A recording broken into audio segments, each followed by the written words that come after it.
Bueno, muchas gracias. Muchas gracias en nombre del Cuerpo Nacional de Policía por habernos invitado a estas prestigiosas jornadas sobre ciberseguridad.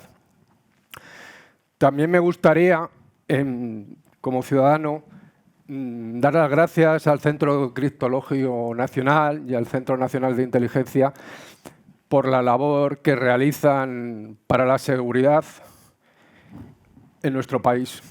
Yo, a lo largo de mi carrera profesional, he coincidido con mujeres y hombres del centro y sé el trabajo que realizan y, bueno, muchas veces están fuera de los focos, de los medios, pero sin ellos España no sería lo que es ahora, un país libre y muy seguro. Este es un poco sobre el tema que voy a hablar es sobre los fraudes digitales.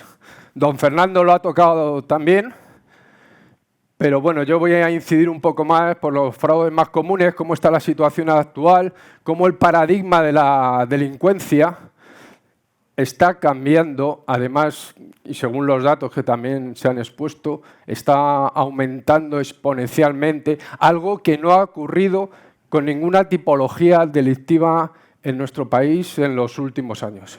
Es una situación excepcional y la verdad es que todavía tiene un margen de crecimiento bastante importante.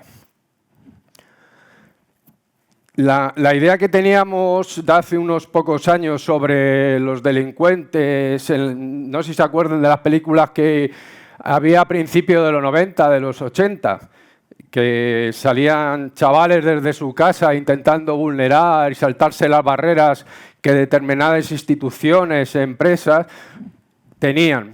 Era pues una visión un poco romántica de todo este mundillo. Esto ha cambiado, ahora ya no... Siempre hay algún chaval por ahí que le gusta trastear, y hemos tenido casos. Pero ahora son auténticos profesionales, delincuentes, que lo único que han hecho es ir del mundo físico al mundo virtual. Internet, cuando se creó en el ámbito militar, pues era una manera de comunicarse durante los años de la Guerra Fría para que las unidades, incluso en el caso de un ataque nuclear, pudieran estar comunicadas permanentemente. De ahí pasó al mundo universitario para el trasvase de conocimientos entre universidades, principalmente de Estados Unidos. Una serie de emprendedores poco a poco se dieron cuenta de que también ofrecía unas oportunidades de negocio para su actividad económica habitual. El mundo de la publicidad creó un gran pastel en Internet donde poder vender y vender y vender. Luego fueron los datos, todo lo que vamos aportando a la red, que también se puede hacer negocio. Ahora, las aplicaciones, las plataformas que han ido surgiendo, lo que buscan es que estemos permanentemente conectados. Y la siguiente evolución, que parece que bueno, va por ahí esto que ha sacado Facebook, el metaverso, una especie de mundo virtual en el que podemos interactuar. Ayer leí una noticia de que habían comprado en metaverso un yate virtual para interactuar en metaverso por 600 y pico mil euros. Un yate virtual. Es una locura. Yo no sé dónde... Es un mundo que está en expansión, sigue en expansión y obviamente los malos también se han dado cuenta de esto y quieren su parte del pastel. Interactúan y buscan de alguna manera generar su propio negocio y lo llevan haciendo desde hace ya años. Bueno, este es el gráfico que es de la Secretaría de Estado. No voy a incidir sobre él, lo único señalar los delitos. Como bien han dicho, estos son hechos conocidos.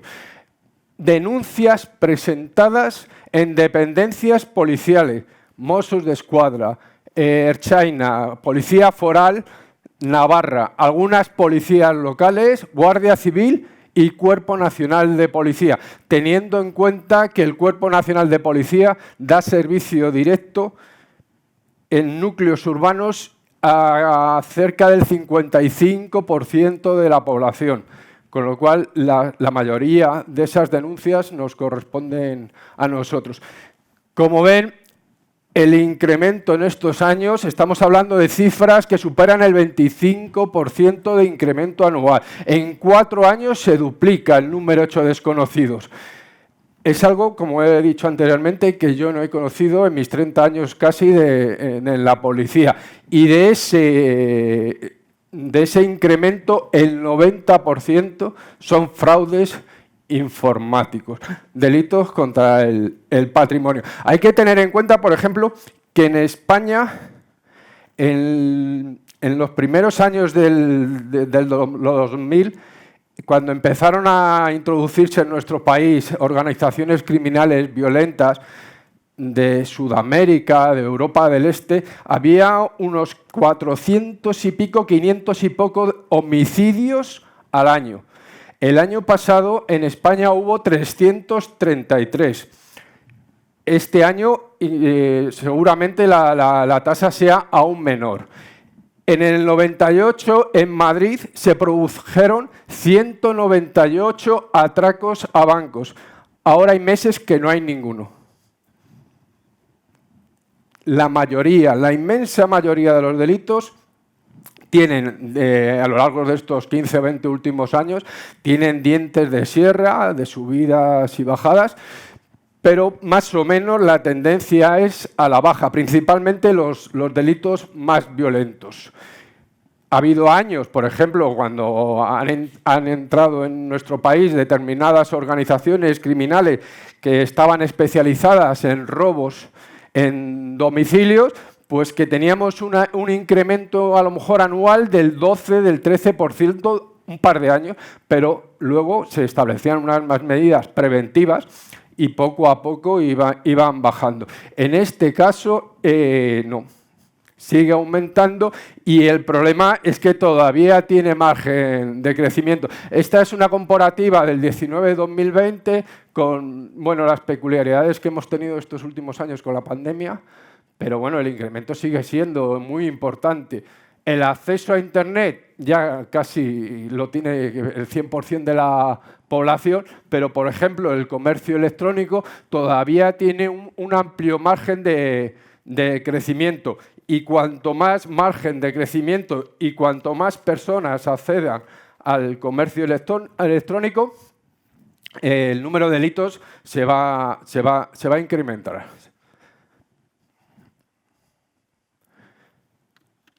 Nosotros, antes han hablado de la prevención, es que es lo fundamental, tanto para empresas, instituciones como particulares. Nosotros, como policía, lo único intentamos concienciar, vamos a muchísimos foros, intentando concienciar que todos estos agentes tienen que tomar sus propias medidas, sobre todo los ciudadanos, porque la mayoría de esos delitos son a ciudadanos. Efectivamente, muchos delitos no son denunciados, pero es el ciudadano el que tiene que tomar las medidas. La prevención hará que esas cifras disminuyan. Nosotros, cuando lo que hablábamos antes, hay robos con fuerza en una determinada zona, podemos establecer una serie de medidas de control de carácter policial. En este mundillo, los controles lo tienen que hacer los ciudadanos con la prevención y los grandes operadores, estoy hablando de Google, de Amazon, de las operadoras de telefonía, de las entidades bancarias, son los que tienen que establecer medidas de seguridad y de prevención. Obviamente, el negocio que se genera es tan elevado, es elevadísimo, aunque esas cantidades de hechos denunciados, 280.000, nos parezcan una barbaridad, en términos absolutos es una cantidad muy grande, pero en términos relativos es muy pequeña. Estamos hablando de cientos de millones de operaciones que se producen en España y hay 286.000 delitos denunciados. Obviamente, hay otros muchos que no son denunciados, La verdad es que no sé el porcentaje, hablaba antes del 70%, no lo sé. No tengo ni idea. Pero el hecho es que hay cientos de millones de operaciones que se producen, con lo cual, obviamente, en términos relativos, el porcentaje es muy, muy pequeño, un 0,00, no lo sé. En España, todavía, y dadas las peculiaridades de nuestro país, que somos un país que la gente está básicamente en la calle, el delito estrella, el delito que más se produce es el hurto. Los pequeños robos al descuido. Pero si el porcentaje el número de delitos sigue incrementándose, en pocos años seguramente cogeremos al hurto. Hay teorías por ahí que dicen que la delincuencia es como un globo, que lo aprietas por aquí y se hincha por aquí. El malo no desaparece, sino que se mueve. Bueno, pues en el mundo virtual la ciberseguridad es lo que va a hacer que el malo desista de intentar hacer estas actividades. Cuanta más barreras se le pongan, más difícil para él va a ser, o para la organización va a ser actuar. Obviamente, esto no son unos delitos que han aparecido hace 5 o 6 años. Nuestra unidad se creó hace 25 años.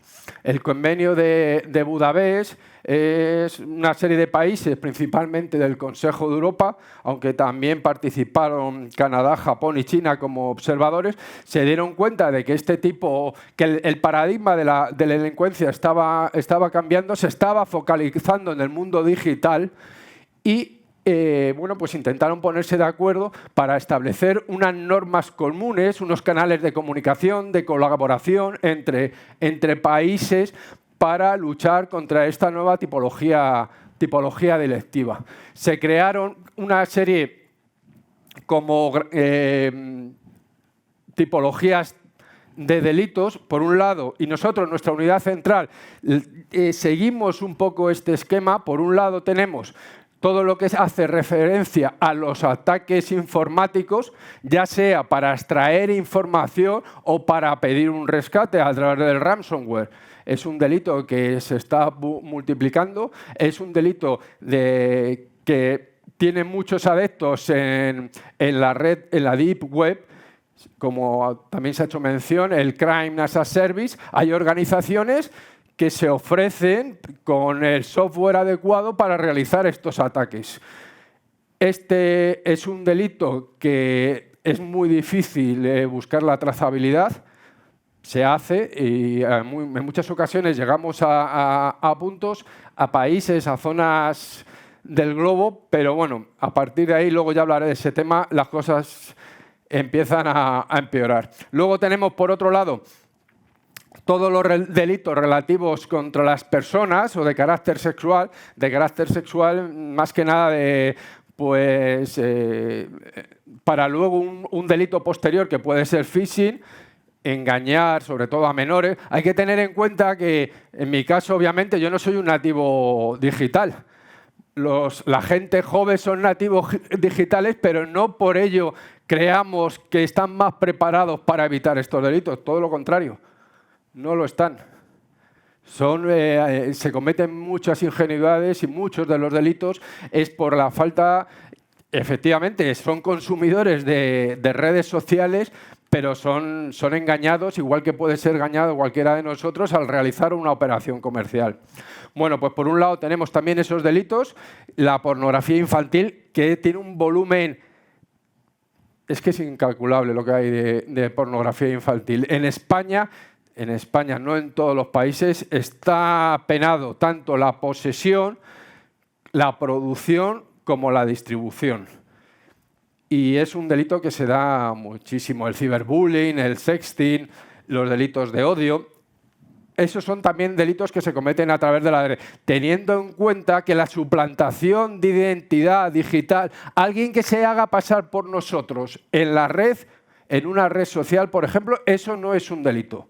En el mundo físico, si alguien se hace pasar por nosotros falsificando una documentación, eso sí es perseguible penalmente, pero en el mundo digital no lo es. Con lo cual, ahí también tenemos algo que tiene que cambiar nuestra legislación. Sí es perseguible las consecuencias. Si alguien se hace pasar por nosotros y se cometen delitos por esa actitud o ese comportamiento, eso sí sería perseguible. Pero no lo que es la suplantación propiamente dicho. Y luego, por otro lado, tenemos todo el mundo del fraude informático, sobre todo el carding. Dentro del fraude informático, lo que más se producen son los fraudes con tarjetas de crédito y de débito. Es el delito estrella. En nuestras comisarías todos los días aparecen personas que dicen que han tenido una serie de cargos que no han autorizado. Ese es el delito estrella. Antiguamente, cuando nos duplicaban la tarjeta de crédito, bueno, pues era muy común que en determinados establecimientos tuvieran la máquina, nos pasaran la tarjeta y a la vez nos estaban leyendo el código de la banda magnética. A partir de ahí, con una serie de artificios, incluso con máquinas, se hacían tarjetas y ya estaba duplicada. Ahora lo que hacen, eso también lo hacen, pero atacan a empresas e instituciones, extraen la información de las tarjetas y empiezan a operar con ellas. Es muy habitual que tarjetas vulneradas, por ejemplo, en América, se utilicen en Europa, y tarjetas vulneradas en Europa se utilicen en América. ¿Por qué? Por los problemas, pues eso, de jurisdicción internacional. ¿De acuerdo? También en España, que se adhirió a este convenio en el 2010, pues también somos conscientes, el Estado quiere establecer pues una serie de barreras para dar seguridad a nuestras instituciones, a nuestras empresas y ciudadanos, y se fueron creando poco a poco una serie de planes de carácter estratégico que lo que buscan principalmente es eso, dar seguridad a las empresas. Pero por mucho plan que desde a nivel estatal se haga, o autonómico o municipal, son las propias empresas y los propios ciudadanos los que tienen que poner sus barreras y aplicar en muchos de los casos lo más sencillo, que es el sentido común. Dificultades que tenemos a la hora de investigar estos delitos. El primero, hay una insuficiente concienciación social. Si en nuestra casa a un vecino le roban en el piso, aunque le hayan quitado, no sé, 2 botellas de vino, crea una sensación de inseguridad objetiva que crea alarma. Pensamos que hay una ola de crímenes que nos puede afectar. En cambio, en este tipo de delitos, la gente no tiene esa sensación de inseguridad. Mucho es porque también, sobre todo las entidades financieras, en muchos casos a los ciudadanos les suplen las pérdidas que tengan de estos delitos. Pero el hecho es que no crea una sensación de inseguridad como generan otros delitos. Bueno, lo que también han hablado, la anonimización. Ahora hay una serie de herramientas que dificultan perseguir la trazabilidad de los delitos. Hay herramientas que están dispuestos a cualquier ciudadano, a cualquier empresa, incluso muchas de ellas gratuitas, que no necesitan unos grandes conocimientos técnicos y que están al alcance de cualquiera. Y nos crea una serie de problemas muy, muy fuertes. Las dificultades jurisdiccionales, empezando por nuestro país. Voy a hablar de lo que ocurre fuera del mundo, pero en nuestro país también tenemos problemas. ¿Por qué? Cuando hay, por ejemplo, un phishing masivo, cuando es un phishing muy dirigido, muy orientado a una empresa para, ya lo que he dicho, extraer datos, meter un malware malicioso, pedir algún rescate, o a lo mejor un ataque de sextorsión dirigido a un ciudadano con una serie de recursos muy potentes, porque también los hay, dirigidos a una sola persona.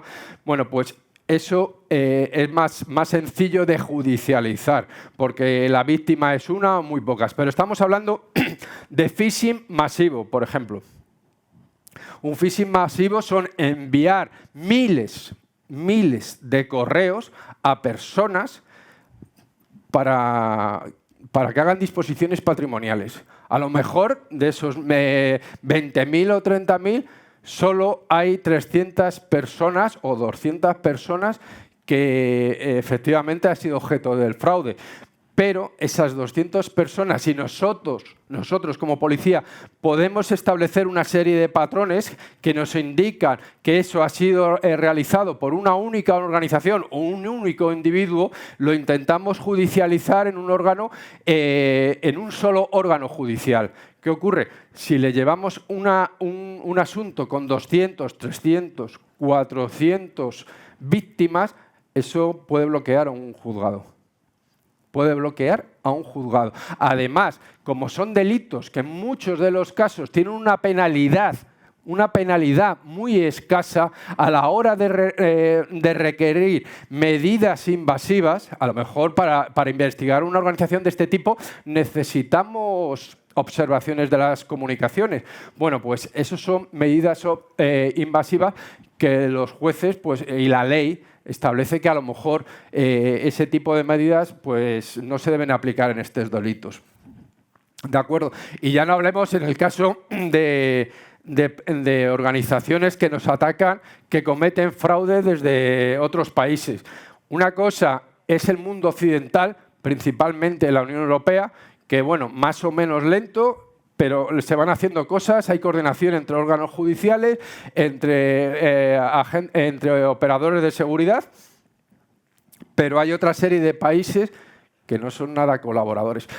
He puesto ahí, me parece, lo de Transnistria. Transnistria es una zona que está ahí entre Moldavia, Rumanía, Ucrania. Es una zona de nadie, de nadie. Los moldavos dicen que es suya, pero no es suya. Los rumanos que sí, los ucranianos que no, los rusos están por detrás. Cuando necesitas algo de esa zona, no hay nadie que te dé una solución. Nadie. Literalmente nadie. Pero hay otros sitios. En Crimea, si yo soy un malo, me voy a Crimea, que es una zona que medio está en guerra. Y imagínense, una zona que hace nada estaba recibiendo bombardeos, y va ahí una comisión rogatoria desde España pidiendo un titular de una cuenta en Crimea.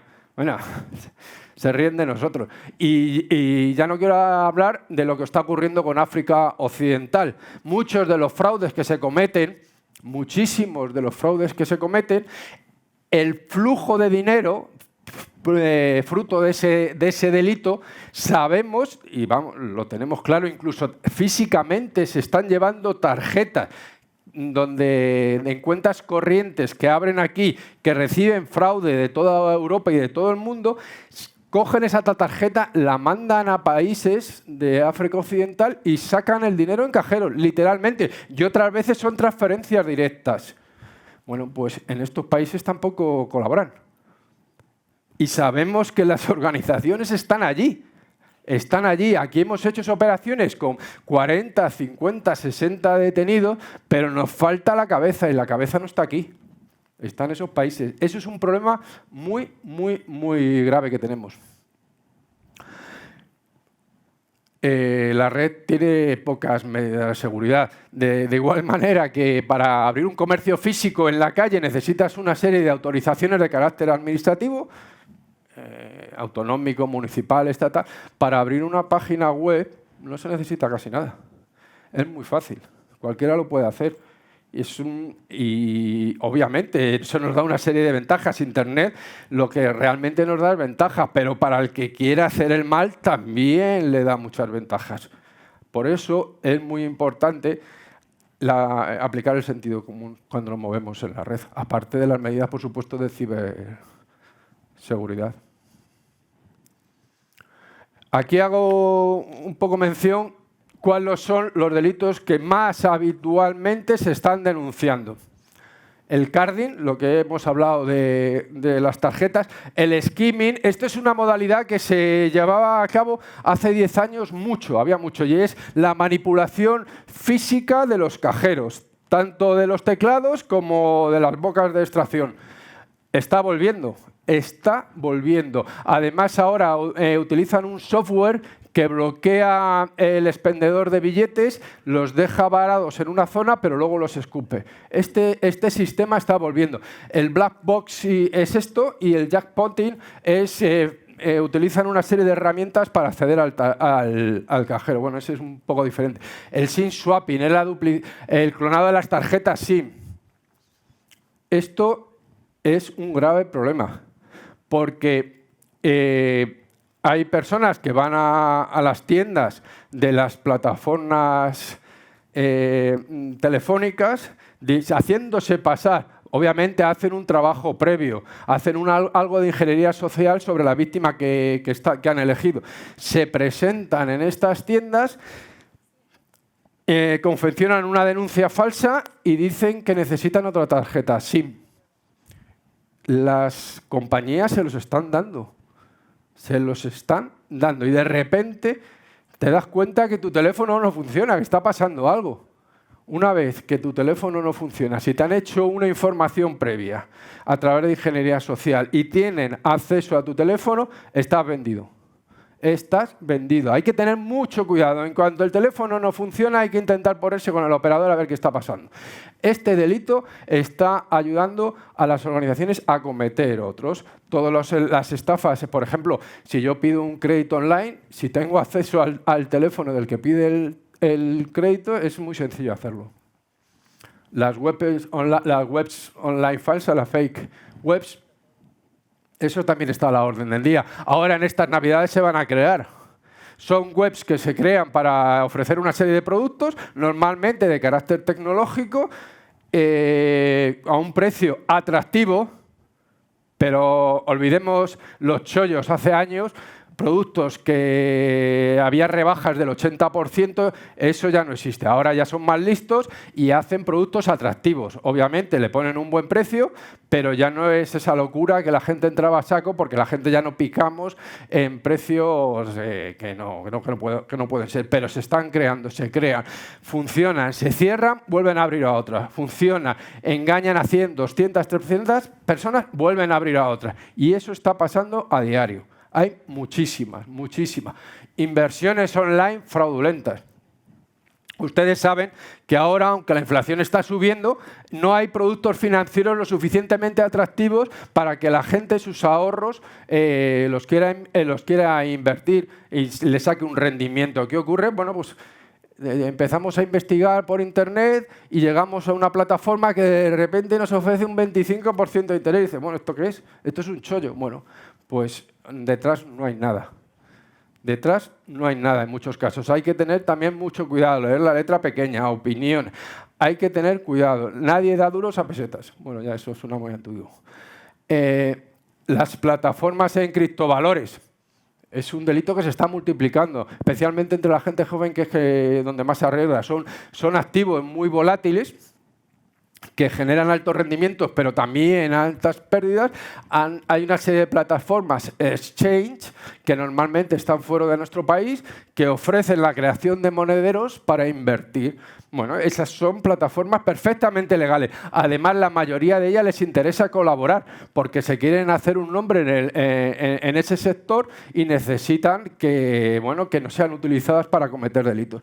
Pero se crean también muchas plataformas falsas para inversión en criptovalores. Es un delito que está creciendo día a día. Aquí, además, yo he visto casos de personas, por ejemplo, una persona recién jubilada que ha invertido todos sus ahorros, en este caso no en criptovalores, sino en inversiones fraudulentas, y se ha quedado sin nada. El fruto del trabajo de toda su vida. ¿De acuerdo? Todas las transacciones en aplicaciones de compraventa es el Wallapop, 1000 anuncios. Eso está a la orden del día. Y además hay que tener, aprovechando esto, hay que tener mucho cuidado con otra cosa, las usurpaciones de identidad.